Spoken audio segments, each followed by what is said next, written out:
still one match I've missed somewhere along the line. Oh, of course, Goldberg versus Braun Strowman. Yes, that surprise match. Did you guys watch SmackDown Live last night? I did not. Oh, excellent. The last show before I've Mania. seen a little bit.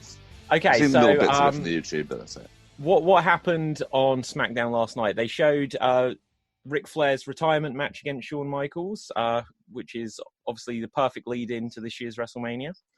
And the big thing from it, so just to deal with Braun Strowman versus Goldberg first. Goldberg wasn't on the show. Braun Strowman wasn't on the show either, actually, and Roman Reigns wasn't on the show, because obviously for anyone listening within the context of the time period of now, the whole coronavirus COVID-19 situation is going on, and that's meant that Roman Reigns had to step out because previously he's twice suffered from leukemia, and he's in a more high-risk group.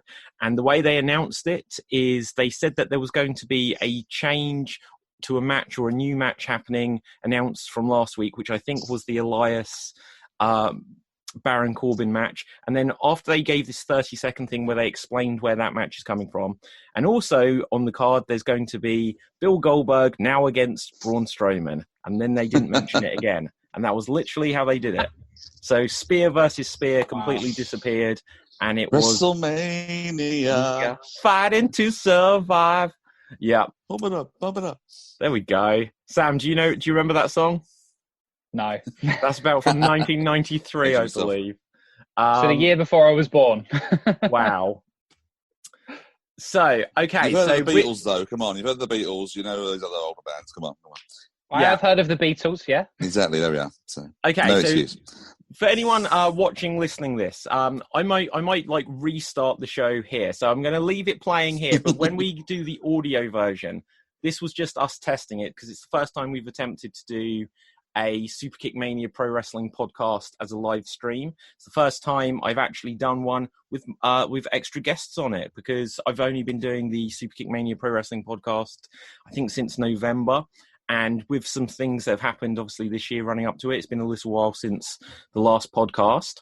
But within the climate of everything happening in the world, we've been doing, with our Extreme Improv family, we've been doing some live streams. And so from this, I decided to get in touch with our other resident wrestling fans, Samuel George and Dave Green, myself, David Pustansky, and we are going to talk things WrestleMania on the day of WrestleMania, when it's going to be, for the first time ever, a 2-day event. So, what match, we'll begin with this. What match are you most looking forward to, guys? I was saying I'm quite excited for Rhea Ripley and Charlotte Flair. Yeah, that's it's really interesting. Charlotte Flair, again, for context, won the Royal Rumble this year, and she decided to challenge for the NXT title. Dave, where do you think that puts the NXT Women's Championship or any of the NXT titles in the realms of their hierarchy on the WWE, if you can win a Royal Rumble and now choose to challenge for an NXT belt?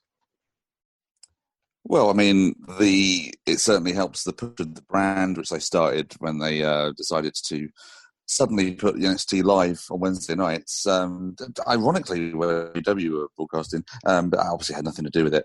Obviously they wanted to push NXT more as the third brand rather than the developmental brand, and obviously using stipulation to go after one of their titles obviously gives them a bit of a big push, and at least has a never before done match out of it. Yeah, certainly absolutely. Elevates NXT. It's the women's championship that they're doing rather than the other championships.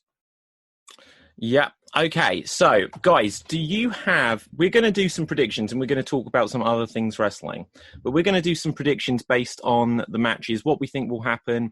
And obviously WrestleMania is 2 nights this year.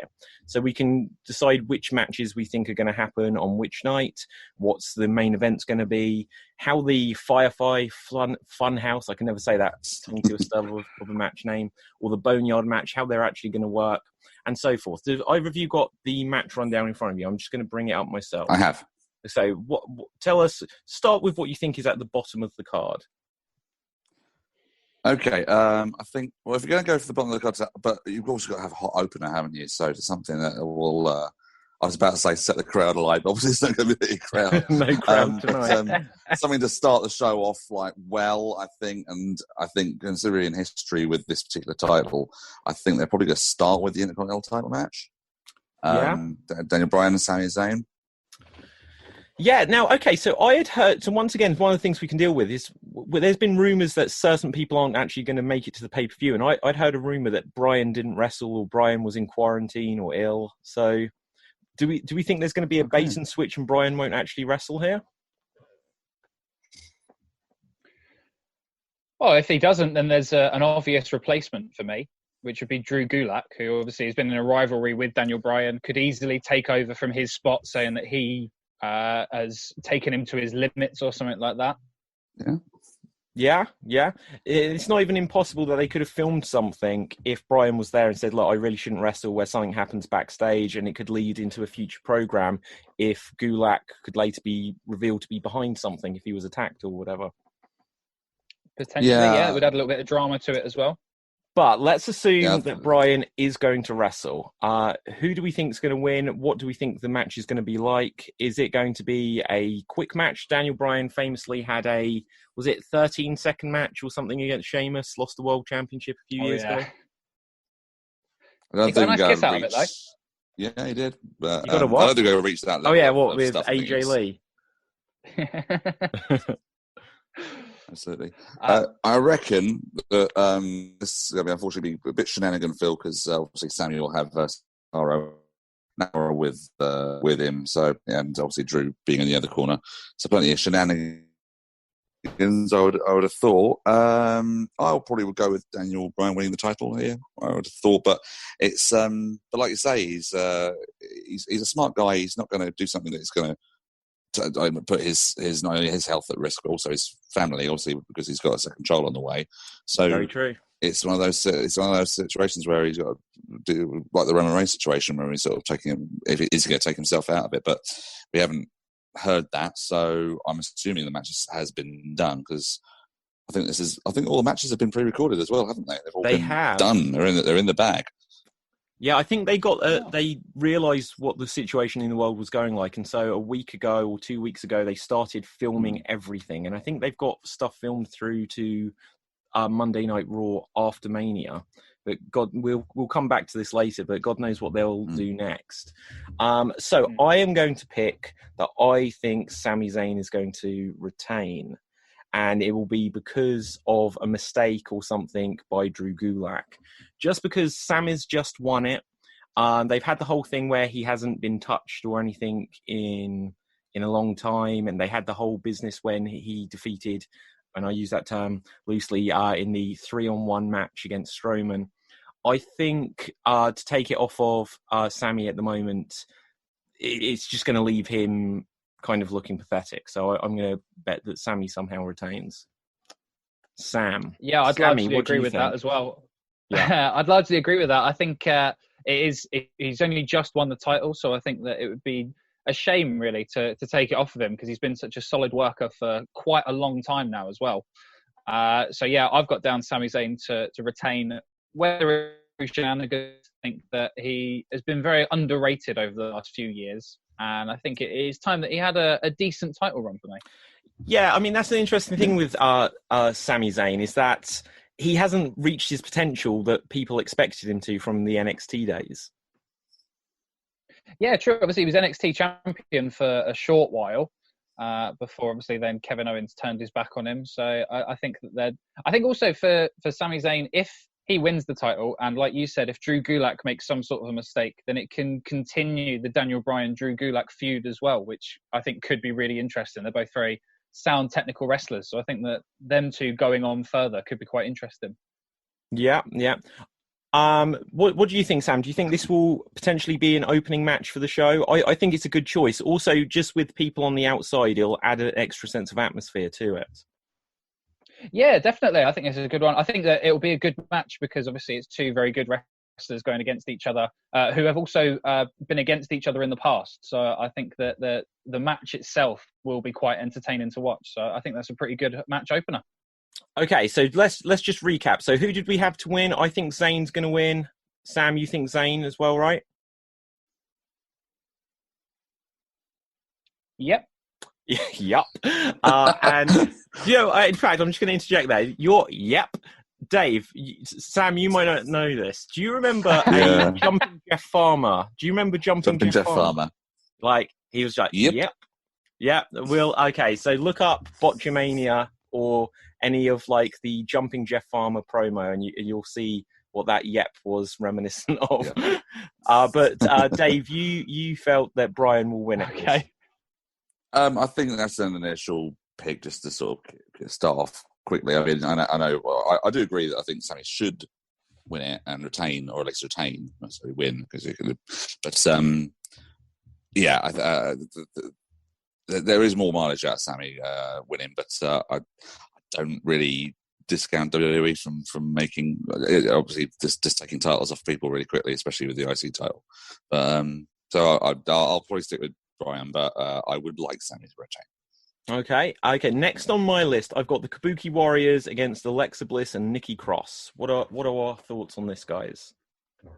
Oh yes, I love the Kabuki Warriors. I think they're great. They're such a good little tandem. I think when they turned and they became this sort of like this almost like evil sort of anime sort of pairing. You know, they've got the sort of the whole look down brilliantly, especially with Asuka as well. Just recently with her commentary. From what I'm not watching WWE like week to week at the moment, but I've done it for a while. But little bits I have seen when she's been on commentary, just shouting in her native dialect and just shouting stuff, and it's been really entertaining. So I really like the Kabuki Warriors, but they have had the titles for a little while now. So I would imagine they'll probably do the feel-good title change here for Alexa and Nikki. Yeah, that's a really good point, actually. Just because, especially with the world how it is, could this be the WrestleMania where they just go for feel-good? They want to put the smiles on faces, as is the corporate slogan. Could it just be that we get lots of face wins? It's definitely potential to do that. I think I'll go back to 2001, like when they did the. I forget what the name of the pay-per-view was, but I think it might have been Unforgiven 2001 when they did it. It was just a few weeks after 9/11, and they changed their initial decision and had Kurt Angle beating Stone Cold for the world title, and just for a bit of USA positivity and all that sort of stuff. And then they sort of went back to their original plans a few weeks later with Stone Cold sort of regaining the title. But because obviously Angle was the big all-American hero, they decided to go with him winning the title as a feel-good moment. So I've just checked your results there, Dave, and you are right on the money. So Unforgiven 2001 main evented. Kurt Angle defeated Stone Cold Steve Austin, so they could get that All-American USA chant. Wow. Like, for me, I can remember like things like WrestleManias and SummerSlams, but something like an Unforgiven, I wouldn't remember which month was an Unforgiven. Or there's a lot of very useless information in this massive dome. Yeah, no, that's very impressive. What about you, Sam? Kabuki Warriors or Cross and Bliss? Yeah, I've got the Kabuki Warriors to win. I think that they're a strong team. I think Alexa Bliss and Nikki Cross, they had it a while back as well. I don't really see it as the right time for them to win the championships back. I think, to be honest, the whole women's tag team division is a little bit of a strange, contentious subject because it just never seems to be as strong as it should be. So I feel like having the Kabuki Warriors as strong as they are, and I don't know if I'm to look strong and to take over. Yeah. May have just lost a moment of what you got there, but I think we got enough of the gist. So it can't have been that important anyway. No, don't worry, mate. Don't worry. I'm going to go for the Kabuki Warriors as well. But I really agree. The women's tag team championship, it's a recent thing. It's only been just over a year since they brought it in, and it's already had moments where it's just completely fallen by the wayside. Having it on the Kabuki Warriors, because they're like an established team now, and like you say, she's Asuka's doing so much good stuff. I think that it's right to run with that for a while, to try and just like build up the division, and then you can have Bliss and Cross or whoever else chasing it later. Okay, let's move on to another match. Otis and Dolph Ziggler, the match that's probably got the most storyline going into the entire pay-per-view. Yep. This is proper wrestling soap opera storyline stuff, isn't it? This is one of the this is the guilty pleasure of mine. Even though I've not been particularly watching this stuff, I have been sort of keeping my eyes on this story, and I'm a little bit behind in my watching, but I've only just today been watching most of Elimination Chamber, and I did not realise how the crowd was so fully behind Otis. I was really shocked at that. They were really they was really over, and so yeah, it's a shame this isn't happening in front of a crowd, because I could just imagine the crowd going absolutely mad for this match. But you know what? Like, I think it's a story, and I'm not going to say like it's a stereotype for wrestling fans or anything, but I think a lot of people can connect to the idea of Otis, and the whole Beauty and the Beast kind of situation where he is the underdog, and that's what it really comes down to, that people want to see him succeed, and like people feel like, well, if he can succeed here, then anyone can, sort of thing. And again, that might come across as overly harsh for one reason or another, but it wasn't intended that way. No, I think it's a really good point, and I also think that if you're going back to the idea,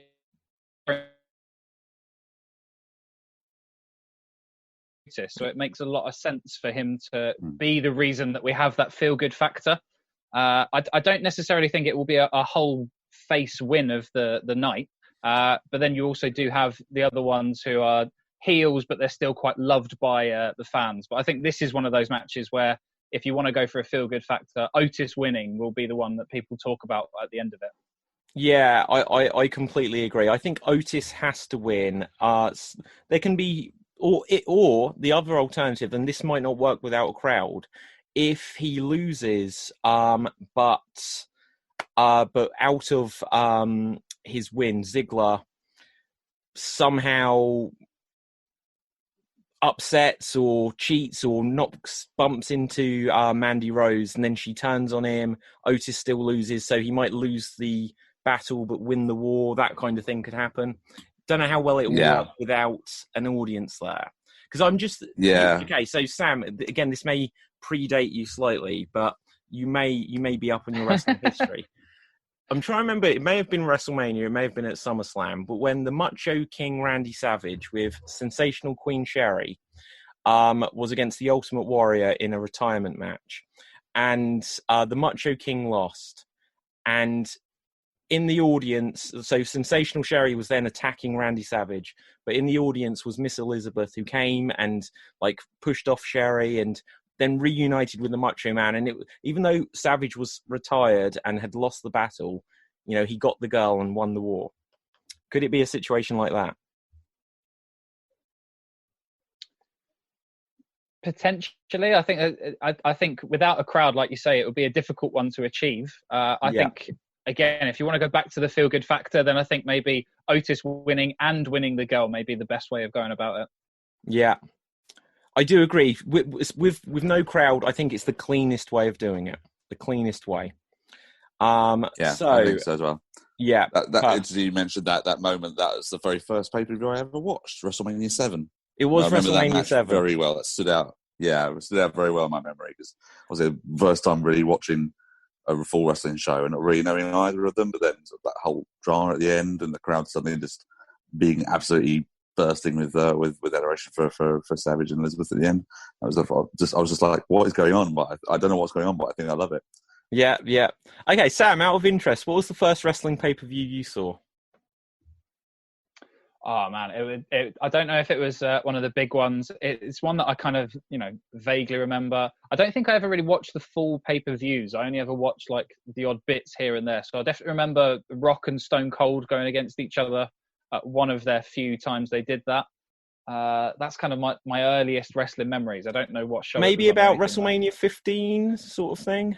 That could be somewhere around that time. 15, yeah, I don't think it was the last time they went against each other. Yeah, so when was it 15, 17? And 19. Yeah. So every second year. The first one I saw, actually, was Royal Rumble 1992. So just under a year. One. Yeah, Ric Flair won Good the show. Royal Rumble, came in at number 3, lasted to the end, and I couldn't believe it. I was a fan of Hulk Hogan. All I knew, and I don't know how long I'd been seeing any sort of wrestling in the build-up to this, but I knew I was a fan of Hulk Hogan, and Hulk Hogan to me should have won, and I couldn't believe it. How did this little guy, Ric Flair, win the Royal Rumble? To me, it was crazy. But if you go back and watch that, Hogan got thrown out by Sid, and then Hogan turned on Sid. Hogan was the heel, effectively. Yeah. Okay. I mean, have you ever watched Hogan back in the day? He does lots of little... He'd rake the eyes, he'd rake the back. Rakes the eyes, rakes the back, yeah, punches, all the places. He'd break the rules all the time. Yeah. And no one ever really called him out on it. Apart from Jesse Ventura. Jesse Ventura was always right about it. He was a great heel commentator. You ever watched a match? I think it's Survivor Series 89. Survivor Series match that Hogan's in there. Well, basically, Hogan sort of single-handedly eliminates everybody, but because the referees basically disqualify the other ones. Because at one point, I think two guys are beating him up so badly, he decides to disqualify them both. Okay. It's really weird. It's just like Jesse Ventura is just losing it on commentary, and you're sort of with him on it. Okay, let's bring things a little bit back to the present. Let's rattle through some of these smaller ones, and we can go on to some other bits along the way. Elias and King Corbin. This is a match I do not care about watching. Don't give a shit about this. Oh, sorry. Don't give a about this one. Sorry. Language can be what you want on the show. Yeah. So was it last year at WrestleMania that Elias had a thing with, was it John Cena, or was it The Rock, or was it The Rock? Yeah, John Cena. Yeah, Doctor of Thugonomics. John Cena came back as the Doctor of Thugonomics. And it was the rumour for a little while. It was the rumour for a little while that it'd be John Cena and Elias here, wasn't it? Possibly, yeah. Which I think probably would have been a lot more interesting than... No. Well, I think it would have been a lot more interesting than this. Yeah, it would have, but we'd have been sacrificing, obviously, what was our Firefly Funhouse match later for that. And True. Maybe we'll watch it and decide that would have been better after all. But, okay, I'm going to say that King Corbin should win this, because to me, the character of Elias is completely pointless. He comes out every single week, plays the guitar, does a funny rhyme, and that's it. What's the potential for this character? It's one of those ones that lasted longer than it should have, and similar to like the Stardust character, where it lasted way too long, and now everyone's bored of it. No one really cares, and the problem is with having that is no one really cares about the matches that they're in. So like they're two quite big guys who could have quite a hard hitting match, and it could be quite interesting to watch. But just because of the character, no one cares about it at all, as far as I can tell. Okay, we're going to pick a winner for this, though. We can pick a winner, and then we can vary this match. I said Corbin. Yeah, me too. Dave? I'll say Elias, but I would just say I won't be watching this match. I'll skip this one. I don't care. Do you guys both have the network? Yes. I'd borrow a friend's. Okay, well, that's fine. Do what you need. Okay, I'm half and half with the friend as well. Yeah. So, Aleister Black and Bobby Lashley. Again, this is another match where it's rumoured that Bobby Lashley wasn't going to be doing it. So, I'm just looking. Maybe it's not been updated. I'm getting my match rundown from Wikipedia because WWE.com didn't have it visible for me to see what matches were happening. That sentence is so bizarre. A WrestleMania and the WWE website don't have the match listing up. Yeah, well, I can't find it. Insane. You'd think it'd be easy, but it wasn't there. I'll go with Aleister Black on this one just because I think he's far superior to Bobby Lashley. Well, not far superior in terms of in-ring, but or anything like that. But he's a much more interesting character. I've been watching Aleister Black for like years because he did quite a few years on the independents, which I do watch independent when there's no viruses out there. But I do watch I watched him as so he was known as Tommy End. Okay, so pre-WWE, where was he? He wasn't like anywhere before he joined NXT. Oh, we're just getting a little bit. Are we okay? Yeah, we're back in the me? room. Say what you're saying. Oh, also, we've got a comment come through. So we appreciate any comments coming through. By all means, give comments. This is our first experiment of live streaming it. And someone has written, Haywire Dre JP on YouTube has written Goldberg versus Braun Strowman, and then like a sad face. And then it says CM Punk. It should have been CM Punk. Yeah, Okay. I definitely agree there. Anyone watching, by all means, put some comments through. We'd appreciate it. Yeah. But you were saying, Dave. Yeah, no, I was saying I've been watching Aleister Black from before he joined NXT. He used to be known as Tommy End, and he was. So I saw him quite a few times in Progress Wrestling, and he was very in WXW in Germany. He was very affiliated with them. So he did a lot of big name European stuff, and he sort of signed just around the sort of before they were signing everyone. So still quite like a big deal sort of thing. He joined around the same time with people like Jack Gallagher and Tommaso Ciampa and that lot of signs and such like. So yeah. So it's nice to see him on the big stage, but I'd like to have seen a more interesting match. Yeah. I don't like the sitting down thing. It is, again, going back to that comment, it's very CM Punk, and I don't think sitting cross-legged actually works in wrestling. But anyway, Sam, you're entitled to your wrong opinion, David. Oh, you like the sitting cross-legged. Tell me, why do you like it, Sam? I like it. I just think in general with his whole character, I think the sitting down, the calmness of it, the fact that from there he can kind of spring out of it, he can evade kicks and everything as well. I think it's really, really cool to watch. It just makes me think of like children at school, like 5-year-olds sitting cross-legged waiting for the teacher to talk. You can't see them through the ropes. When CM Punk did his pipe bomb and he was sat at the entrance ramp, that works. But then every week after that, where it's like, well, he needs to sit in the ring. It just looks stupid. Like Raven would sit in the corner and that would work. But just sitting in the middle of the ring was weird. Anyway, I'm going to agree that Aleister Black should win because he definitely is the more interesting character. And also, just his time on the main roster, he could do with some momentum. He had that little thing with The Undertaker. So it would be interesting to start. If things had been different, they're doing AJ Undertaker, obviously. It would have been, he's got the potential to have the passing of the torch of this kind of character to The Undertaker, and that's the direction I thought they were going, but perhaps not quite yet. Yeah, okay, we'll move on then. It would be interesting. Yeah. Okay, so next up we've got the Street Profits against Austin Theory and Angel Garza. What a left field decision that is. Sorry? What a left field decision it is to have Angel Garza and Austin Theory in a tag team title match. Yeah. What was there was rumours this was originally going to be Street Profits versus Rey Mysterio and Humberto Carrillo against Angel Garza and Andrade. I think there was something like that.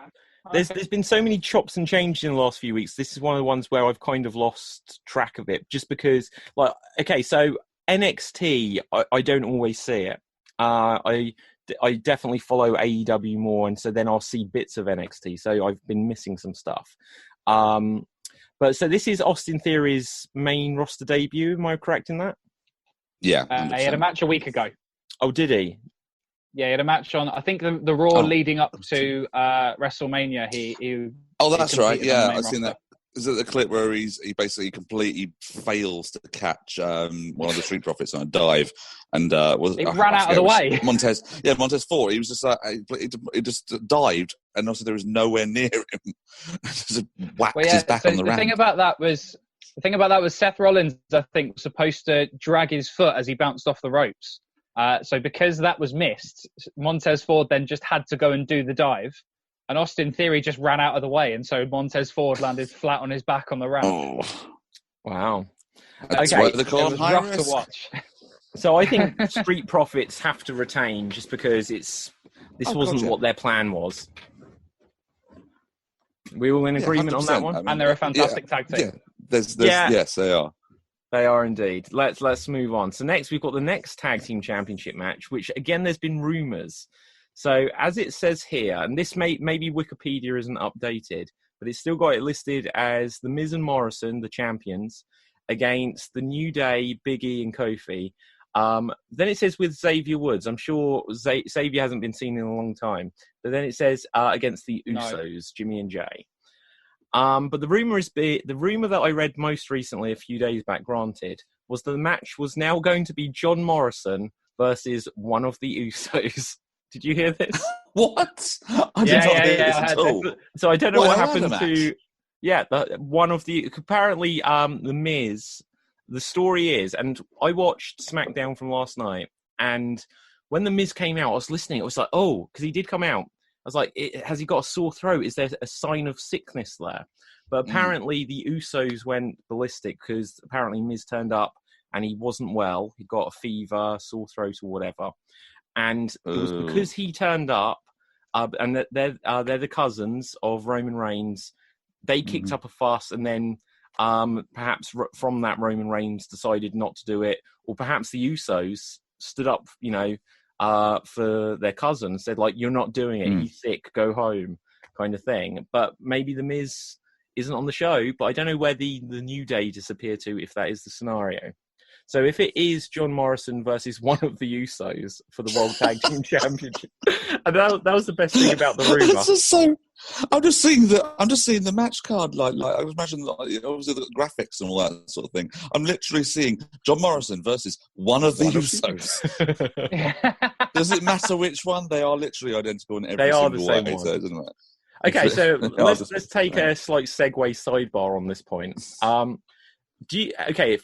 Tell me, guys, have you had it over the years that when tag teams come in, whether they're brothers or perhaps they've got a similar look or something, that you, for years, perhaps still muddle them up? Like, I do not know which Uso is which Uso. No, I can never remember. No, if you showed me a picture of the two of them, I can't tell the difference between Jimmy and Jay. Well, I can think back many years ago. It took me about 3 years to work out which one was Matt and which one was Jeff, and that's the truth. I was really hoping you'd say it took you 3 years to work out which one was Bubba Ray and which one was Devon. Okay, so let's have fun. Like, so anyone watching this or listening to this, all of us we've been doing the Extreme Improv Extreme Show, and we're not going to do improv, but we can throw in a few like challenges along the way. So, guys, you can, even if you speak over each other, name as many Dudleys as you can. Let's see who can name the most. Bubba Ray. Yes. Bubba Ray, Devon, Spike. Big Dick. Yes. Big Dick. Sam is out. Dances with Dudley. Yep. Sign Guy Dudley. Yes. Sign Guy. This is a random one, but this is actual. There's proof of it out there. Yep. Butch Dudley and Luke Dudley. They had the Bushwhackers be Dudley Boyz for a little while. No, I didn't know that. Yeah, there is footage out there. At some point in ECW, they had Luke and Butch. Well, okay, so if you go with that, wasn't there one like or two at one shows time to be Dudley Boyz? Wow, wasn't there at least at one time there was like New Jack Dudley or something where everyone may have been a Dudley, but I didn't know that the Bushwhackers were ever in ECW. I know. Yeah, they Chubby Dudley. I think it's Chubby like Dudley. 97. Sam has been furiously looking at his phone. Well, I've been using the Google that's in my head. I'm using the Google in his phone. Okay, but very quickly coming back to that question before we segue back onto the WrestleMania matches. Are there other wrestling teams that you couldn't distinguish from each other? Like the only way. Go on. Okay, I was going to say the only way I've been able to learn which one of the young bucks are which, Matt and Nick Jackson, is I have to go back to the Hardy Boys, where I was like, so Matt Hardy has dark hair, Matt Jackson has dark hair, and that is the way I learned. And it took me about 3 or 4 months, a couple of years ago, just because I'd seen them periodically when you'd see like some, if I'd see any like New Japan or Ring of Honor or whatever things on the internet that they're doing, I'd never know which one it was. But when there was the whole all-in first pre-AEW show, I was like, right, okay, I'm going to start watching Being the Elite and getting the sense of who these guys are. And the only way I could learn is, well, they're basically the Hardy Boys, and Matt Hardy has got dark hair, and Matt Jackson has dark hair. So there you go. You got to have a system. Yeah, Dave, were you going to give an example? Yeah, the only other thing I didn't have any real definition of who was who, and they had so many gimmicks, but probably the biggest one they were in were the guys from DOA, Skull and 8 Ball. Yeah. Well, the big bald guys, goatees that had exact same tattoos, but there was one subtle difference. I think that one of them, they had the same tattoos, but they had them on different arms. So it's all dependent on what arm was which. So one of them was Skull, one of them was 8 Ball, depending on which tattoo was on which arm. And then they were the Harris brothers. That's literally the only difference you can make. Ron and Don Harris. Yes, the Harris brothers, they were the... Creative Control. The Jacob and Eli Blue from 1995. That's right, yeah. Like time as well, the Blues Brothers.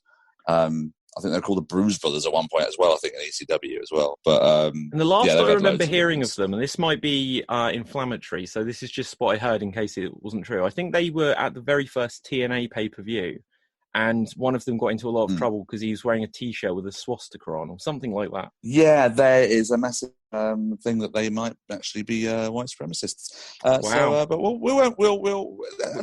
segue off of that. We're just reporting the rumours we heard, but we're saying that is rumour in case we get sued by or just chased down by. I thought of a team that I couldn't tell apart. Sorry. Oh yeah. I thought of a team that I couldn't tell apart. Okay, who's that, Sam? I can't remember the team's name, but they used to just wear all gold, and Edge and Christian posed as them once. The Los Conquistadors. Yeah, that's the one. I could never tell them apart. Yeah. Joe, you get a thing like that. Like, I think, was it in WCW? There was like Villano 1 and Villano 2 or something like this. Oh, the Villanos. Yeah. They were like from AAA, Los Villanos, but they were all like had the same mask and everything. Yeah. Yeah. I'm not as familiar with them, but I think Los Conquistadors, they had the Edge Christian thing, but they date back as far as like the mid to late 80s in WWF. A Survivor Series match. A Survivor Series match, they end up being like the last team to survive before being eliminated at the end. It's like, how are these guys surviving? Anyway. Okay, let's bring it back to WrestleMania. Do you remember Los Matadores? Los Matadores? Oh, yeah. Yeah, who was that? Was that Primo and Epico? Epico and Primo, yeah. Yeah, Carlito's brothers that did nothing. And they had... Yeah, but they also had the little guy, didn't they? I can't remember his name, though. El Torito, that's the one. Yeah. Okay, so next up on the list here, I've got Seth Rollins and Kevin Owens. I think KO has to win. Okay.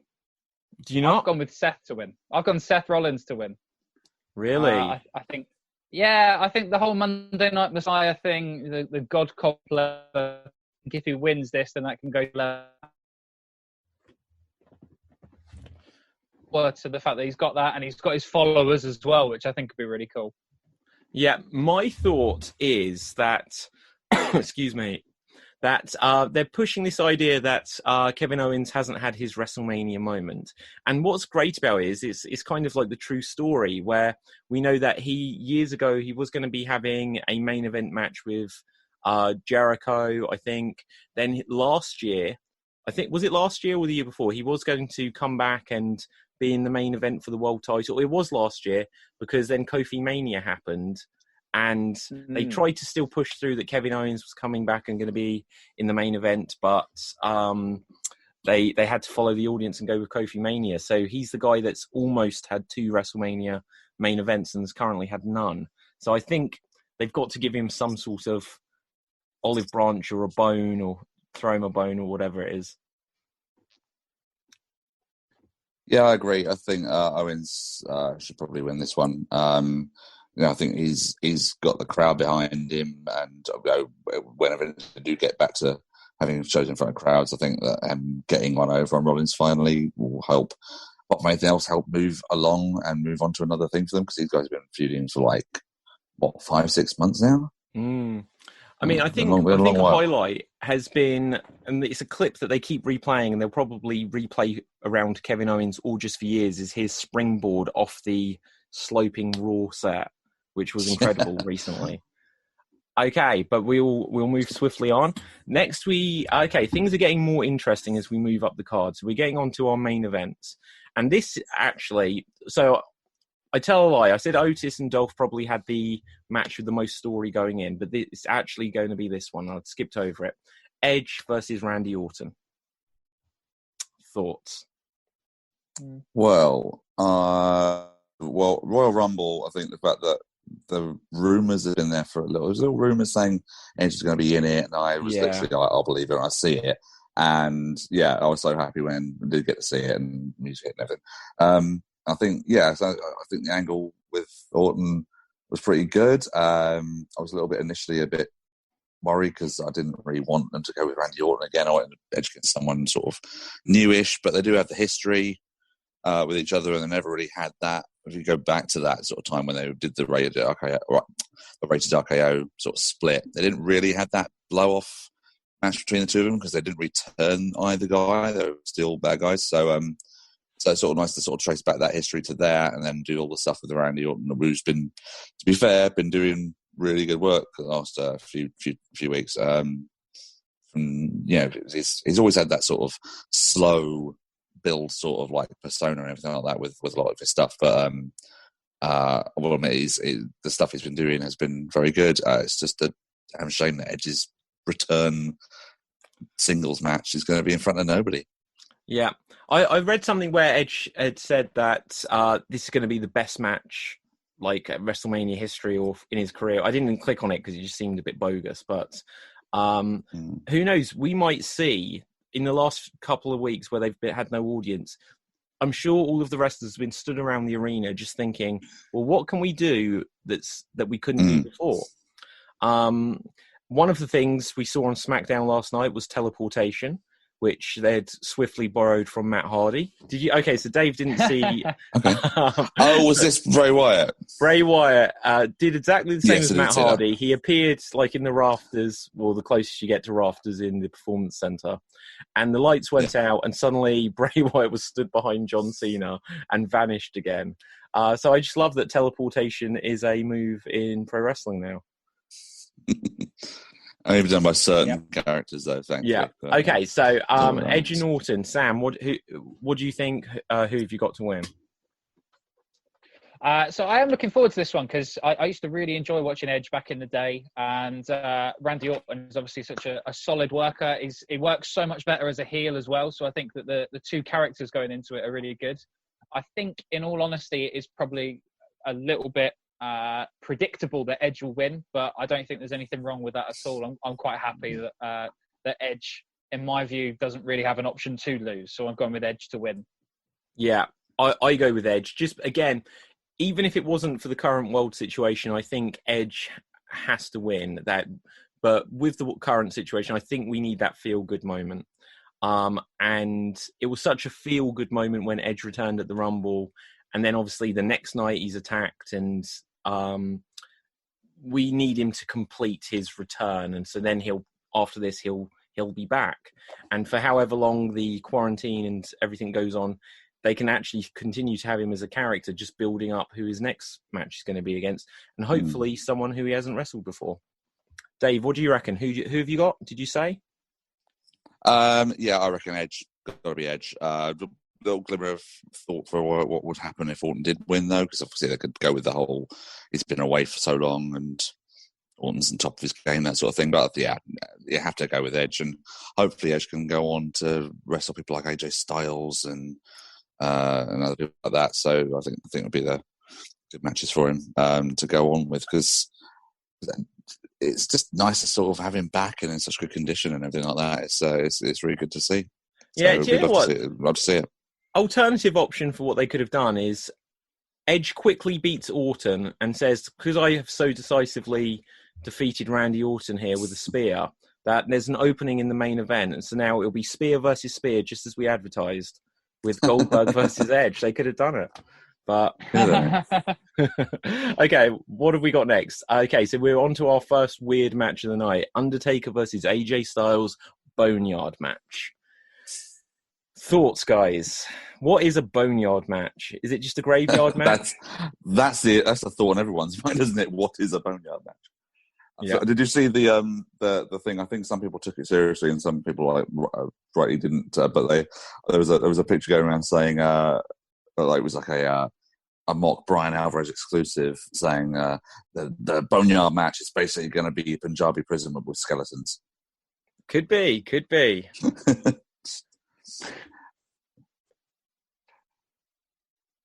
Sam, what do you reckon? I wondered if it would have any sort of connotations like a. I wondered if it would have any connotations like a buried alive match, which I think would. If you go with like a Punjabi prison style match, then I'd go Undertaker to win. If you go buried alive, then the only one that can win that is AJ Styles, because as we know, the Undertaker can come back from the dead, as he's done on multiple occasions. Yeah, true. Like it's kind of a shame that I think Undertaker has lost more of his gimmick matches than he's actually ever won. But yeah, that is very true. Yeah, especially buried alive casket matches. I think he normally wins, doesn't he? Well, I think did he lose against Yokozuna back in the day in a casket match? Is that how they got rid of him when he disappeared for a long time? Yeah, that's right. And then he came out of the video wall and flew to the sky. It was actually out of the wall. It's quite fun. Yeah, but no, I think Sam's right. I think he's won probably one more casket matches and he's lost. I think he's just lost like the big ones, like the one with Yoko and the one with Michaels and all that sort of stuff. But yeah, I think. I'm really interested by the fact that the only thing that's really caught my eye with this whole sort of thing is anytime I've seen a clip of like this AJ Undertaker thing is that Undertaker's been more himself in this sort of run. So they obviously haven't been able to really do the whole big sort of entrances and things like that. So he's gone sort of like more to sort of like the American Badass character. Yeah, that's the one, American Badass. Yeah. So sort of it's looking more like that. So I would actually quite pop if he came out to the ring and suddenly his American Badass theme cuts in. That would be instead. great. That'd be really cool, actually. I think. But I don't think it's going to take place in a ring. The rumor is that each night on the card that there's going to be one match which will be probably in a haunted toy shop or something, the Firefly Funhouse, and then. This match is going to be on location in a graveyard. So, you know, we might get, like, we had teleportation with the Fiend last night. Maybe there'll be, like, hands coming out of the ground, grabbing AJ's legs and stuff like this. I was excited at the prospect of this match just because I felt like, well, even though Undertaker last year when he went against John Cena? No, it was 2 years ago, where against John Cena, it was like a 2-minute match. And then at Super Showdown against Shawn Michaels in his only return, it was like a travesty where they were all just botching. And then against Goldberg, it was just botch after botch. Although I liked that match until it started to go wrong. You know, I was surprised it went on. It was only like, there was only 2 or 3 big botches in it. But the rest of it, I was like, yeah, this is going to be good. And I watched it back and I was like, yeah, it wasn't. But I was hoping that AJ Styles versus The Undertaker, a much smaller guy, he could, you know, he's not trying to pick up Bill Goldberg or something like this. I was hoping that this would be Undertaker, Shawn Michaels, born again. But Undertaker has to win, doesn't he? Yeah. What's the point of AJ winning? AJ's about 40 something now himself, so him getting Undertaker having a third loss at Mania, what does it even mean? Yeah, I think with this. Well, I said that about his second loss at Mania as well. Yeah, that's a good point. Yeah, I think I'll go with Taker on this one, and I guarantee that at some point, if AJ doesn't get put into the ground, obviously Anderson and Gallows will be, because they are basically the guys that everything embarrassing happens to. Seemingly, they all seem to be the four guys. God, like how things have changed, you know, since brighter days for those guys. But, you know. Yeah, they've essentially become a little bit like the villains in Home Alone, haven't they? Where just everything happens to them. That's brilliant. The villains in Home Alone. Styles and the Wet Bandits. The Wet Bandits. Exactly. I love it. Yeah. Sam, if that is not trending on Twitter, we need to get that trending on Twitter during the match tonight. Well, you know what, do you guys... Yeah. Do you guys remember that little show that they put out, which was the sort of piss take at Memphis wrestling? What was it? Southpaw? It's Southpaw Pro Wrestling. What's it called now? Southpaw Regional Wrestling. That's regional, it. Yeah. That's on the. If you watch Gallows and Anderson, they are so funny in that. Yeah, and I think Gallows particularly is a very big fan of Memphis sort of style stuff, and he's done those sort of parody sort of things for years. It was between WWE gigs. So yeah, they could probably pull off a Wet Bandits. I'd be quite that'd be great. Although, okay, just thought. Well, they were quite funny. No, go ahead, Sam. Oh, I was just going to say, do you remember they were feuding against the New Day for quite a while, and they just eventually became these doctor characters who kept making testicle jokes?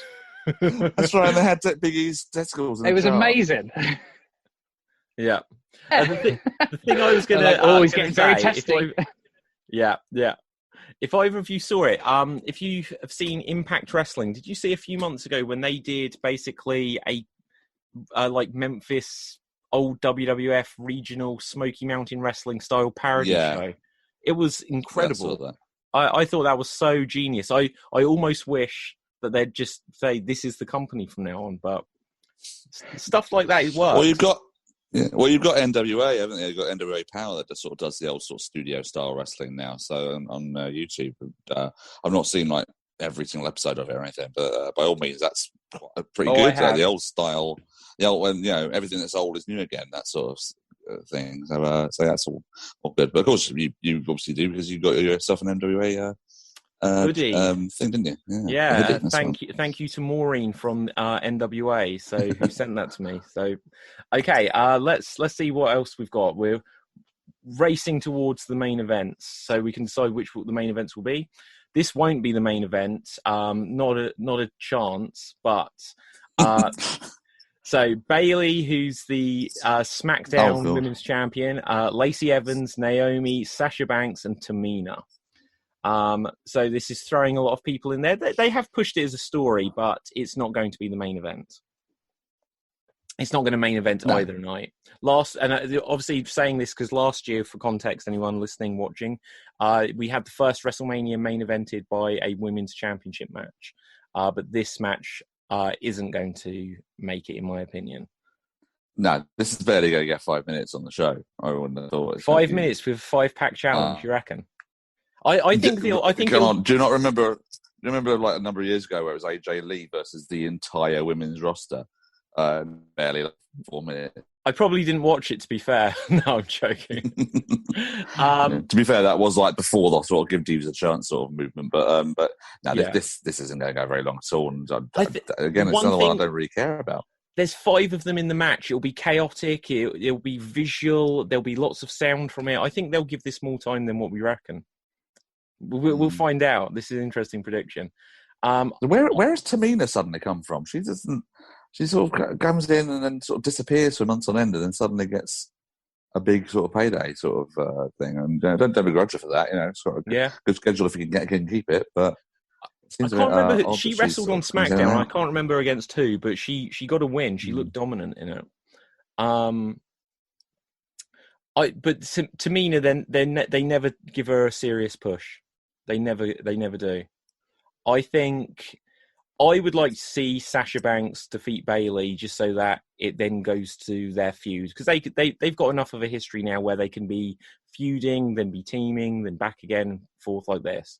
But I think that's the only interesting thing. They've been teasing it for years as well. Exactly. It's like one of the only long-term booking things that they've ever done. It's something I want to see. Yeah. I would like to see Naomi win at WrestleMania. That would be a feel-good thing. I think Naomi's like hands down one of their best they've got in there. I think I would go with Naomi to go with this one, to be honest, and sort of like maybe Sasha and Bayley for later down the line. I mean, if you were to do that though and have Sasha win and against Bayley, who would you then turn? Because they're both like on the bad guy side of things. So who would that's you really then true. Turn?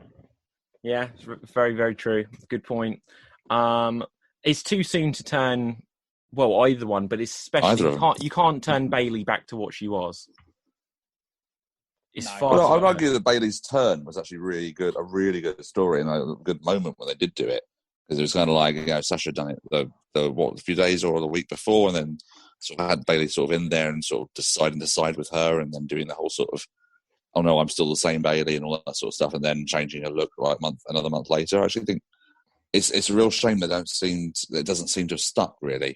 Even though I think those moments where she did turn and did change her look and everything were really good moments. I liked when she killed a wacky waving inflatable arm tube man thing. She literally brutalised them. There must have been children who were traumatised. She went nuts. Did you not see? There was a video on Twitter of some kid just crying as she was doing it. Oh, actually, the typical parent thing. Typical parent thing of like, your child them rather than the internet. That's always a good way of things. Okay, so let's move on. So, next on the list, we've got John Cena versus The Fiend Bray Wyatt in a Firefly Funhouse match. Do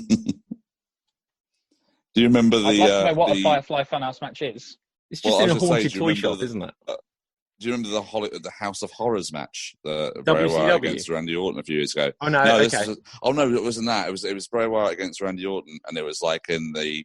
Oh yeah. I can't remember exactly what it was now. I think it was something like House of Horrors or something like that. But it was in like the Wyatt compound, like Wyatt. I vaguely remember it. Vaguely. Yeah, this is going to be another one of those where it's just like their attempt at a Hardy Boys compound match or something. Yeah. Yeah. But I think they've got great potential because if you remember years ago, there was Steve Austin versus Booker T fighting in a supermarket. If they just have something where there's like loads of props that they can use, they can make this very entertaining. And if they shoot it like if they shot it like they would shoot like a movie, it would have a different feel to it, and you could have different things pop up. There might be some interesting things you could do with it. But like, just imagine, like, so we've seen these puppets for so long, and like, what's the one that's like the girl, like Sister Abigail? Oh. I can't even remember what Abby. Yeah, so imagine Abby if you the Witch. get her on like the little saw, like little bicycle, just wheeling in on her own. That would be brilliant. I was thinking suddenly, what happens if you get the life-size versions of these puppets? Suddenly Rambling Rabbit goes down behind a table and then comes up life-size. It'd be like... That could finally bring in Sister Abigail as well. Well, I think they did. Guys, I'm just going to pause that thought. We'll come back to Sister Abigail. We've got a couple more comments on YouTube from Crazy Homer, who says, hello, and would you rather be a face or a heel? So let's answer our question. So, Crazy Homer, we welcome you and thank you for being here. It's the first time we've tried one of these streaming shows like this of our Super Kick Mania Pro Wrestling podcast. So, we're going to hopefully get more chat when we do this again. But, guys, face or heel? Would you rather be a face or a heel? I would be a heel manager. I don't want to be a wrestler. Yeah. I would like to be a heel manager. Just do this. I'm building up the guy, and I genuinely don't rule that out as being part of my future. That's good. I'm just looking for that client. I'm looking for my client. Yeah. But Sam, how about you? Heel manager. Yeah. It's a difficult one because for ages and ages, I was a massive, massive John Cena fan. And I was like, if I was a wrestler, that's exactly who I'd be. I'd be doing all of that. I'd be going wild like that. But then over Christmas, I did a pantomime and I was the villain. And I absolutely loved just being that one who told everyone to shut up, who told everyone that they were horrible little creatures and stuff like that. Yeah. Okay. So it's so much fun to do. Context, anyone watching, listening, we are all actors as well. We're actors who do improv and are also wrestling fans, so we've come together for this. But Sam, I've had the exact same experience. I have done pantomime, which if you're in America or somewhere where you don't have pantomime, is like a play that comes on at Christmas where guys will dress up as old ladies and girls will play Robin Hood and other like main boy parts and stuff like this. But you'll get these very over-the-top Dick Dastardly style villains. And I love playing the villain, but I often get cast as like the good guy, like the silly friend. And sometimes when I've been in front of an audience on a long run of a pantomime, I will just turn on the audience. I'll have a complete heel turn. And if there's like a routine where it's like, oh, you will tell me if it's behind me, won't you? If I'm the one that's doing up to mischief and they're like, oh, don't do that. And I'm like, you wouldn't dare boo me, would you? And the kids, they just instinctively boo like that. Yeah. And I just like take in the energy from the boo. I love it. But yeah, I would be heel. Pretty cool. Full-blown heel. I think I'd like to be like a heel, but like a Demon King style heel. Oh. So like with the face paint and there's a whole mystique about it as well. I'd like to be that type of heel, I think. Finn Balor, Demon King. As a heel. Yeah. Okay. I think that would be a lot of fun to do. Nice. I see that sense of interest isn't reciprocated, but that's all good. No. I was very interested, Sam. Just for anyone watching, trying to figure it out. I was trying to think. Sam suggested about an hour before we did this that we actually live stream it. I was like, well, if we live stream it, I have nothing wrestling around, and yet I've got a lot of wrestling things. So one of the things I have is a figure of Finn Balor, which I was like, where can I put these things? And I didn't quite figure it out. When we do our post WrestleMania live stream, I will have lots of wrestling things decorating the room so that it makes sense. But no, I agree. It sounds good. So we were talking about the Firefly Funhouse match, Bray Wyatt against John Cena. I think this is going to be a 12-minute match. I think they're going to get the most out of these Boneyard and Firefly Funhouse matches. I think because they're designed so they don't have an audience, I think there'll be some of the longer matches just so that you don't look at it and think, oh, if only there was an audience. The expectation looking at them is that you don't think there should be an audience. There'll probably be some weird music that we'll have throughout it, as well as commentary. If they do commentary, we might find out. But The Fiend has to win this match. Bray Wyatt cannot lose, in 100%. My opinion. We said about the feel-good factor, but it is a feel-good factor. Everyone likes The Fiend. Yeah. Definitely. He's one of those ones where, although he's a heel, everyone really enjoys The Fiend. The fact that he's this whole character, again, you go back to Mystique and that kind of thing, he is someone that you get behind, even though you're not really supposed to. Everyone kind of likes the fact that he's horrible.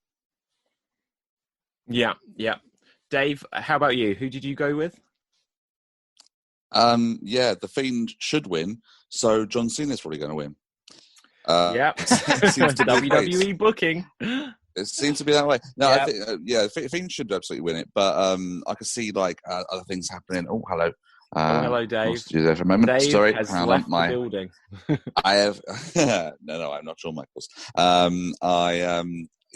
think that there could be other things. I think, considering that ending you were mentioning earlier about Bray suddenly appearing behind Cena and all that sort of stuff, there could be a lot of jump cut sort of style stuff and things like that. And I think that Bray Wyatt, the Firefly Funhouse host, will also be in this match. So you'll have a bit of jump cuts to him wrestling as Bray Wyatt and then going back to the Fiend and all that sort of stuff, just to sort of outspook Cena and all that sort of stuff. So I think that could be something interesting. But it's the storyline sort of thing behind this sort of thing. This match was really weird to me that they said, 6 years ago you beat me at WrestleMania, and then that began my downward spiral. I was like, your downward spiral over a case of 6 years. That's quite a long spiral to go down. A spiral which also included winning the WWE Championship. I think that's, as far as spirals go, that was quite an upward spiral in certain ways. But I think I think Cena's going to win it. I don't know why, but I think he's okay. No, I'll go with Cena, but I don't want him to. I would like Fiend to win. Yeah. I think Fiend should win, but I think Cena will. Yeah. Okay, Sam, I'm just going to ask you, was that a reference to Super Dragon? Do you know that? No, there used to be a chant for John Cena that was Super Cena. Okay, but Super Dragon is... okay, anyway, doesn't matter. Again, okay, maybe that's from Super Dragon.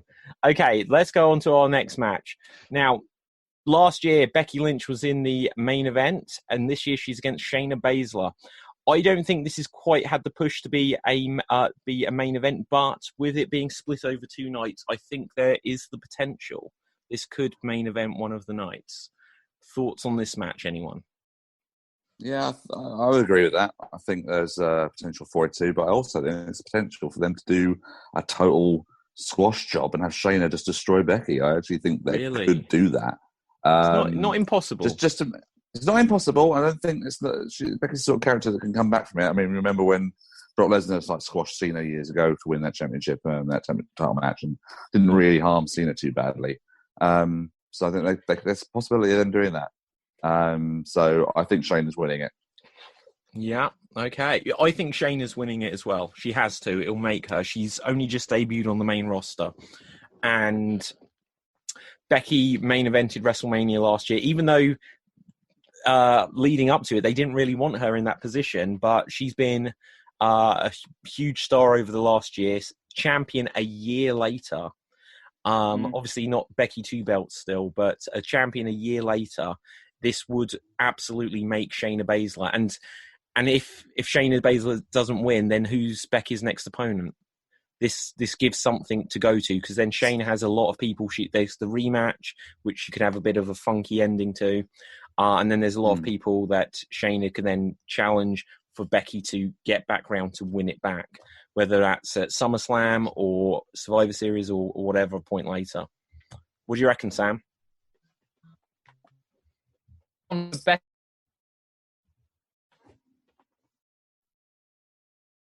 Oh, I don't know if we're just losing audio on you guys there. Everybody. Maybe losing audio. So I was just saying, I think it's... No, go for it, Sam. I've got you. Oh, okay, cool. So I just think it's a little bit too early for Shayna to just blast through everyone. I think that if she does that, then there isn't a credible opponent for her that you can believe that will beat her at some point.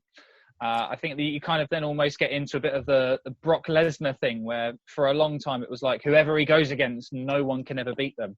And I think Shayna should win it, but slightly further down the line.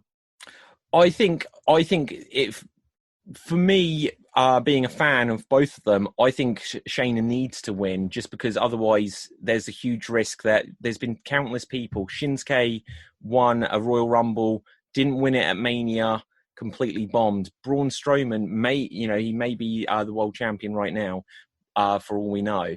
But and we'll get to him in a moment. But he's had countless chances where it was his time. Ryback had the moment where it was his time, and when they don't do it in the first instance, sometimes they get a loss. The audience loses faith in them somewhat. WWE loses faith in them, and I think that could happen with Shayna if she doesn't win it. I think she needs to win this. Okay, I think that's true of other people. I think that maybe I almost sort of think with normally what they do is the Raw after WrestleMania or the SmackDown after WrestleMania, they start new programs, and I sort of almost feel like with them not being allowed people in, I think that it would be interesting if they sort of started the new program just before. Bye, Dave. Bye, Dave. I think it'd be interesting if they sort of almost used quarantine section as the start, their first one, and then pay-per-view. That's when. Yeah. No, absolutely. Okay, so just for context for anyone listening there, just because I think I've also momentarily lost the audio on Sam. He looks a little bit frozen. You're back in the room. Dave is not back in the room. During, as Sam and I were discussing the Shayna Baszler Becky Lynch match, I suddenly became aware on the video feed for the streaming version of this show that Dave was like waving, and we could see him moving through his house, and he indicated like 2 minutes, and I'm sure he will be back. We'll find out where he's been and what he's been up to soon. But let's start getting... We'll start getting on to the next match. There's 3 matches left as we've gone through this marathon run through, and I thank you everyone for tuning in and listening and going with any teething troubles we have on the technical front. Oh, Dave is back. Dave is back in the room. Is it a good week? I am back. Sorry. Yeah, that's fine. Do you just go for a quick Russo? Alleviate now. Quick Russo. That might be something that some people will get that, some people won't. Quick Russo. Okay, so next up we have Goldberg versus Braun Strowman. So we will have Big Bad Bill Goldberg, which you can see here. I'm nice. Like Goldberg at the moment. I've had a haircut this week. But Bill Goldberg was meant to be going against Roman Reigns, as we said at the top of the show. And on SmackDown, they just announced Goldberg will now be going against Braun Strowman. What do we reckon? Is it just a case that Goldberg was coming back for Super Showdown? They decided, well, let's keep you on, have Spear versus Spear, and Goldberg was like, right, I'll stay till Mania. And regardless of what's happened with Roman Reigns, he's like, I was staying till Mania. Or is there a chance? Because I think everyone expected Roman Reigns to win it from Goldberg. Is there a chance that Goldberg could stay on for a bit longer?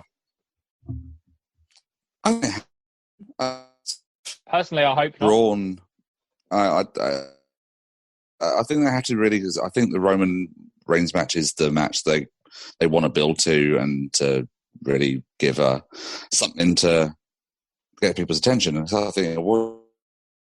So just give it to Braun after so many times where they will get, like you said earlier, with things like that, the amount of times that Braun's been given like an opportunity and they just take it away from him. I think it's too late now and especially with this sort of like this situation, which obviously they've had to like be put into with Roman taking himself out of the title match. So yeah, I think that Goldberg kind of has to sort of stay for a bit and retain. Oh, okay. I would have lent towards that. Goldberg, he's already not outstayed his welcome, but he was coming back for Super Showdown for the big payday, and he was going to be leaving. Now, especially with like Goldberg, he's not old. He's still fit and healthy, but he's obviously not the Goldberg he was 20 years ago. I think Goldberg, as a family man, is going to look at the situation in the world and say, okay, I'm dropping it this week. We're going to have a 2-minute match. Doesn't matter who it's against. If the belt is going, is what I think he'll do. And then he'll just go and concentrate on being with his family. In one sense, it would be good for them to think, okay, we're going to keep Goldberg on until this situation's resolved. And then we'll have, even if it's until SummerSlam, because Goldberg could easily get another program with Dolph Ziggler along the way and squash him again. Or there could be a DQ finish or something, Dolph Ziggler. But I think you kind of turn Goldberg heel the longer you keep him if he's not going to have even like a 10-minute match. Kind of almost have turned him partially heel, haven't they, by beating the Fiend.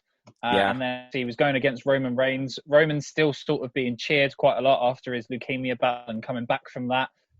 Going up against Braun Strowman as well, who is quite over with the fans. So I think they sort of are almost turning him into a heel. I personally hope that he doesn't win. I think that they've overstayed the whole Brock Lesnar being a part-time champion. Berg is a part-time champion as well. I just sort of think it's better if you have one like either and someone like that beat these people. Yeah. Sam, every time you go to speak, you kind of kill the internet slightly. So I missed some of that, but sorry, Sam. That's my power over the internet. Yeah. And that's your heel gimmick, isn't it? It's the heel gimmick. Like, I can hear every word perfectly right now. It's either that or I'm being censored after the last improv show. No, Sam, you were great. It was fun. It was fun to censor you. Sam is disqualified. You're out of here, Mr. DQ. Okay, do you know what? I will just say though, I'm a huge Goldberg fan. When he came back against Lesnar a few years ago, it was like a hero coming back to like save the day. That's great. I loved it, and clearly that wasn't the plan, that he was going to stick around. And as soon as they like discovered, well, Goldberg can't do long matches, the audience somewhat turned on him. But every time he comes back, the audience like, yeah, Goldberg. And then he has one match and they're like, oh, yeah, Goldberg. But I wouldn't mind seeing Goldberg all the time. You don't like Goldberg? I like Goldberg. I like the character of Goldberg. I think that he's got every ounce of respect from me. Every time I see him in a match, he botches something. Yeah. Drops someone on their head. He knocks himself out. Like I just think, have someone who isn't going to worry me every time I see them on TV. Well, that's true. That is true. You know what? Goldberg has to be the only wrestler I'm aware of who has knocked himself out twice in a match the exact same way by missing a spear and hitting his head on the turnbuckle, on the post, on the ring post. Post, yeah. He did it in WCW and he did it against Undertaker in Super Showdown a year ago. Yes. Okay, so I think we've got our predictions in there. I think Strowman is going to win. I don't want him to. Hello, Kitty. Same as me. Yeah. And this is Harry, everyone. Harry. Hello, Harry. And Dave, who did you think was going to win? You guys have convinced me a little bit, actually, here. I think they have to go with Braun. But I still think they're going to do Goldberg. Sorry. Yeah, we may be right. Okay, so I think if they go Goldberg, then they have to have him against Matt Riddle at the next pay-per-view. Yes. Oh, God, yes. For heaven's sake. Yes. I so wanted that. God, I'll do that. I like Matt Riddle. I don't like it when I hear Matt Riddle speak, but I do like Matt Riddle. Yeah, I'm with you there. Yeah. Okay, so Brock Lesnar versus Drew McIntyre. This always should have been the main event, surely. Yeah, I agree with you there. I've got a group that I do predictions nights with. We call ourselves the Undisputed Wrestling Federation, and we have predictions championships. UWF. And I predicted for a bonus. Exactly. So I predicted at the Royal Rumble that Drew McIntyre was going to win it, and then he did. And ever since then, I've been Drew McIntyre's #1 fan. Ah. Okay, so Dave, who do you have for this, or what are your thoughts, and what kind of match are we going to get here? Well, the news of him winning completely threw me. I was not expecting that at all. Because I say I don't watch the shows on week-to-week basis, so I didn't really know that Drew hadn't had this sort of change in his character and was getting popular and all this sort of stuff. So totally threw me when he eliminated Lesnar. So yeah. It exists, yeah. It's a shoot style wrestling company, I think was that. I think you can see him on Amazon Prime, everyone. So if you want to see that, I think they're on Amazon Prime. But wasn't there like years ago? Maybe that's the wrong belt. Wasn't there like a Universal Wrestling Federation in the 80s or 90s or something like this? Yeah, that's what I'm saying. I think the 90s is sort of like a Japanese sort of thing, and that they've got a program on Amazon Prime where it sort of shows like the original sort of stuff. So it's like all sort of. Oh, okay, yeah. But a little bit like shoot style, like mixed martial arts style matches, but it's still pro wrestling, you know. They are now our biggest rivals. Find it? I bet they are. So. Screw you, Universal Wrestling Federation. Okay, so I think. No, go for it, Dave. Go for it. Sorry, yeah. Just finish my thought. I think you're right. I think that they have to sort of do the thing again of Lesnar sort of losing the title. So I think McIntyre seems to have the momentum. I think from that show, one of the last shows I had in front of a crowd where McIntyre like dropped Lesnar like 3 times with the Claymore kick, and each time like, the pop was getting bigger and bigger. And I think he's definitely got the crowd on his side. So it'd be a mistake if they didn't have him win. I think so. McIntyre the win. Yeah, I think, again, this is an example where if McIntyre doesn't win, and the only logic I could think to him not winning is that they think, well, we want to make this guy in front of a crowd. And they might feel that to make a new star, that there needs to be the crowd there. That could be the only logic, I think, for him not winning. Otherwise, if McIntyre doesn't win, it will be, like I was saying earlier, with Shinsuke, Ryback, Braun, where they get these opportunities to make someone and then they don't. And that's something that always puzzles me in the logic of of pro wrestling, but especially in WWE, that when you could have another huge star, a huge asset for when people are injured so that you don't need to bring back Goldberg and Triple H for the annual matches and things like that. Why do they miss the ball to make a new star, a new main eventer? I mean, like, McIntyre's been there for years. He's not old, but it's like 10 years ago when he was like the chosen one or whatever they were saying. And it's like, for me, I think it's now or never. So I say McIntyre 100%. And this should be the main event. Yeah, I was actually having a similar conversation with a friend of mine, the one who runs the Undisputed Wrestling Federation. Shout out to How do you find that? Just so we get the plug in there? Is it? We're not, it's not like a public thing. We just do it ourselves. Okay. But yeah, so you very much are doing all your shows at a performance centre sort of thing with no fans. Exactly, that's exactly how we do it. But basically, so we were having this conversation and we thought, you look back at like Attitude Era, and you know, you've got The Rock, Stone Cold, you've got Hulk Hogan, all those kind of names who we still remember now. But you look 20, 30 years into the future and you think, who are you really going to remember from this generation? You know, you might remember John Cena, but other than that, you know, Roman Reigns, maybe Seth Rollins, but there's not a whole heap of names that you're going to remember for years and years to come. Yeah, I completely agree. So just to segue onto that a little bit, like they brought Batista back. Batista isn't like bringing back Stone Cold. They bring out... No. Is there anyone... Like, they brought Edge back, and I think that is important, and that is a big deal. But there's not many from, like, the last 15 years where I feel like if in 10 years' time, if they bring Daniel Bryan back, I think that will mean something. But is there anyone? Who else is there big stars? Maybe Big Show. He kind of gets quite a big pop every time he comes back. But he's from the Stone Cold era. He's from the WCW days, isn't it? Yeah. Yeah. The only one that would ever get like a big thing nowadays would be if they indeed somehow manage to get CM Punk back. That's the only one I can imagine. Sort of being like the big sort of return pop sort of thing. But as for this generation, it's Roman Reigns and very little else. Like Randy Orton, I think Randy Orton will be bigger after he's retired than he's actually been during his career. I think he'll mean more once he's retired and comes back like 5 years later, 10 years later for a program with someone. But I'm trying to think. He's one of these ones, he's past his prime now, I think, with Randy Orton. He's still good, but he's not as good as he was when he was, winning any of his, 14 or 15 world titles. Yeah. Well, that's why this has almost revived Randy Orton, this feud with Edge.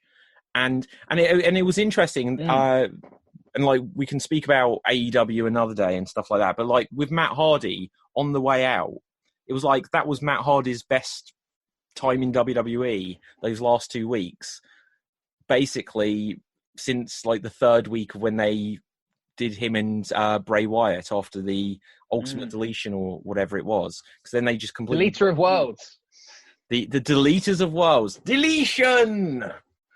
That's one that you've got to get at the right angle as well, because if you go upwards, then it's a bit a bit swastika-like.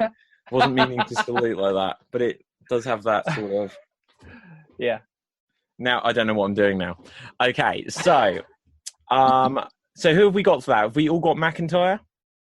Yes. Yeah. Okay, so we come to the last match, and then after this, we can just quickly decide which we think will main event night 1 and night 2. Because actually, this has gone on. This has been a long chat, guys, and I thank you for it. It's a big card, 16-match card.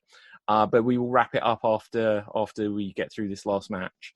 And then we will do a part 2 following WrestleMania on the Superkick Mania Pro Wrestling Podcast, part of the Extreme Improv Podcast Network. You can find all the links for everything by going to the website, www.extremeimprov.co.uk. Got that in whilst I thought of it.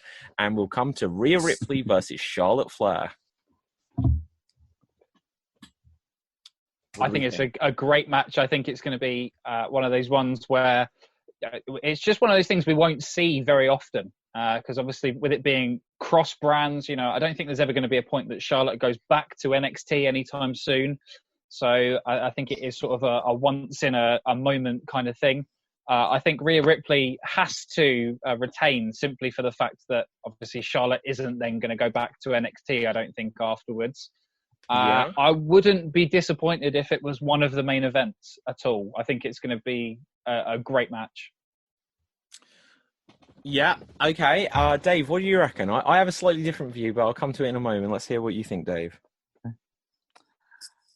I think it's interesting. I think in terms of comparisons, the two pretty much, very similar to each other. At least Rhea was when she first appeared in the Mae Young Classic a few years ago. They're both obviously very athletic, tall, and they have similar-esque styles. Obviously, Rhea's a lot less experienced than Charlotte is, and Charlotte probably will get her through to a really good matchup. I'm not the world's biggest fan of either of them, but they both got very established personas and demeanors and things like that. Yeah. And again, this is another one where I think the lack of crowd sort of is going to unfortunately spoil it a little bit, because I think it's one of those matches where I think it's two really big personalities in front of a stage, and with Mania crowds, obviously they're a lot smarter, so they'll probably go towards more towards Ripley and things like that. So I agree with Sam. I don't think there's really a point where you can have Ripley not win. Although it would be interesting to see Charlotte sort of hang in there with the rest of the roster, though, because obviously the NXT women's roster is pretty strong at the moment, and I wouldn't mind sort of seeing Charlotte against some of those people like Io Shirai or Tegan Knox. Sorry, I need to call her her old name. People like that, and see how she sort of goes with them. So I think Ripley's probably a smart choice, but I would not be surprised if Charlotte did win and sort of stayed with NXT for a little bit, just to get her out of the same old. I agree. I think Charlotte will win. My logic for it is, and this goes into the greater world of pro wrestling, there is All Elite Wrestling on a Wednesday night. And they brought in Finn Balor. Let's bring in Finn Balor again, just like NXT did. They brought in Finn Balor. They've had some cameo appearances here, but exactly what you said, Dave. I think Becky Lynch is the Stone Cold of this generation, especially on the women's side of things. And there isn't a spot on Raw for Charlotte to be in the main event. She can't keep losing to Becky. If she's on SmackDown, it's just the same old matches that we've seen time and again. She can take a sidestep to NXT and elevate the whole of NXT, because if Charlotte wins the Women's Royal Rumble as she did and then goes for what would be seen as a lesser belt and then loses, it's just like she demoted herself and then demoted herself so that she didn't even belong there. Whereas if she says, well, I won the Royal Rumble and I'm going to show these new kids, something, and I'm going to go and dominate there, and I'm the big fish in the small pond, or whatever she wants to say, and becomes the NXT Women's World Champion, then she'll be able to fight everyone on NXT. And then even if it's only for 3 months or for 5 months, then she can come back and she can have slightly fresher matches with people that she hasn't wrestled in a while. And then when people then come back up from NXT and she's like, well, I fought you in NXT, and they could be like, yeah, but now I'm better and I can challenge you here. So I think Charlotte has to win. And I think Rhea Ripley just being in a main event match against... it's the only NXT title being defended at WrestleMania, and I think it's the first time an NXT title has been. Rhea, it kind of makes Rhea just from that. My only concern from the match is, I slightly agree. I think I like both of them, but I'm not the biggest fan of either, and especially because I've seen a lot more Charlotte Flair matches over the years. She has that slightly more old school storytelling based match, and I think that can go one of two ways. On a show with no audience, no crowd there, it will either be that the match is like really storytelling based and it doesn't matter that there isn't a crowd there, or perhaps with a slightly slower pace, it may fall a little bit flatter. I'm not sure, but I think that's going to be I'd put that as a potential main event, perhaps of night one. So if Charlotte Flair wins the NXT title at the end of main event WrestleMania night one, and then end of night two, I think has to be McIntyre and Lesnar. What do you guys reckon? I think main event wise, that is probably the case. I think that would be the best way for me of going about it as well. Yeah, I think one men's main event, one women's main event. And just because the rumor was, and I would have believed that they would have had night two end with Goldberg against Roman Reigns, and then Roman Reigns is the face of WWE and everything, and that would be the image they end on. But I don't think they'll do the same for Strowman. It shouldn't surprise me, in fact, just because we have had World Championship matches start a pay-per-view. They might just think, oh, we're having to put Strowman in there. They might just start the whole of WrestleMania with Braun Strowman against Goldberg. That might be, rather than the hot athletic match we said about earlier, that might be what they do. What do you reckon, Dave? What do you reckon the main event's going to be of each night?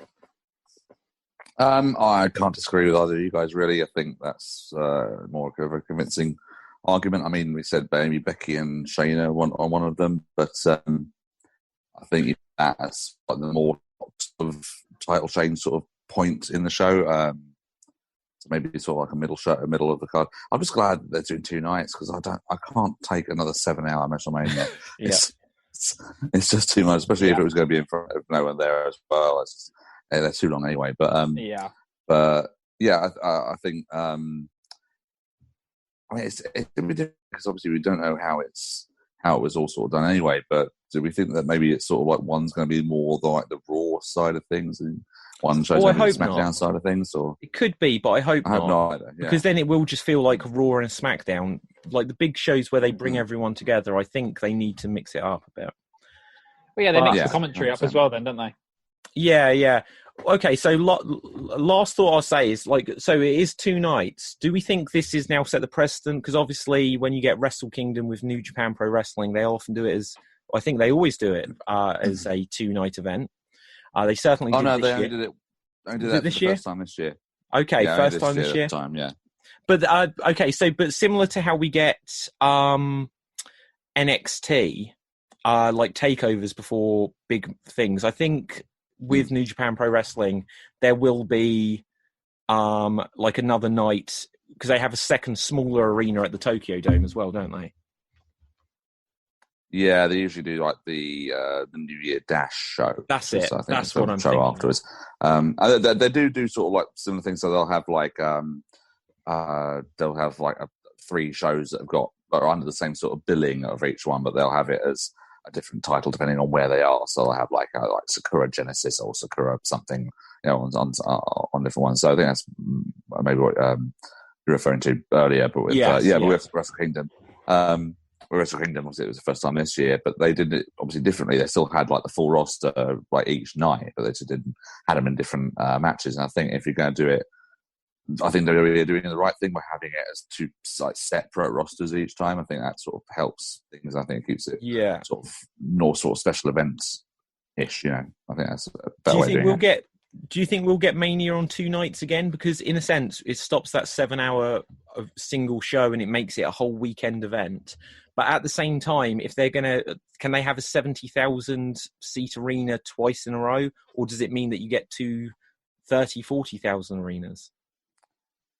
I think personally they'll probably keep it to 1 show and to sort of keep it with the NXT thing, because I think that's a structure they don't seem to have really fallen out of favour with, and I would worry if they do that, not only for the sort of fact of filling up a 70,000 seat arena, but also with the downfall with the other shows that go on during Mania weekend, because I'm a big fan of like the other things they do. Last year there was a whole load of shows that were put on like High Spots and Fight TV and things like that, where like independent shows, travelling companies and things like that going over there. The High Spots thing was called Wrestle. They have like lots of shows brought together, and they do like a convention and all that sort of thing. So yeah. I worry about, obviously this year, all those shows had to go, and a lot of them have had lost money and things like that. So that's obviously a big thing for wrestling in general. And if they have 2, I would worry for those shows as well. Yeah, no, that's a very good point. Like, as they've been running it, especially with Friday Night SmackDown, then they'll have NXT. Well, when do they do? I can't even think how they structure it, because they've got the Hall of Fame, they have SmackDown, they have NXT Takeover, and then WrestleMania, and then Raw.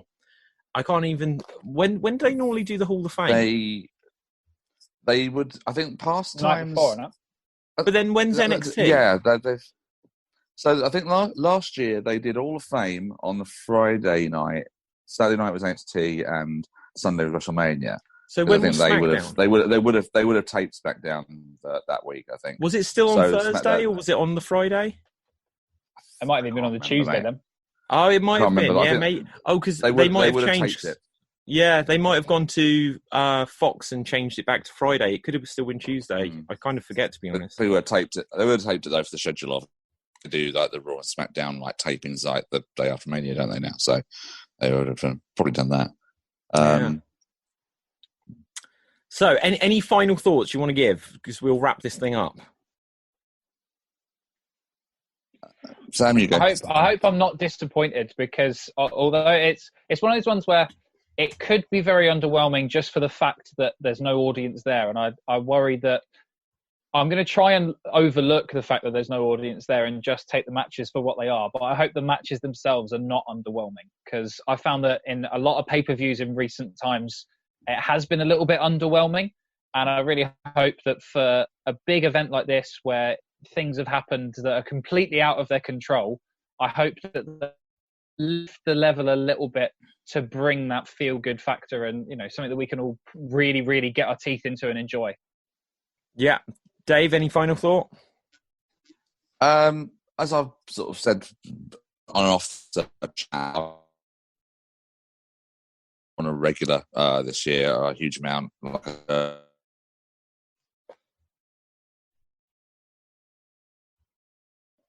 Yeah, you may have been a little bit frozen there.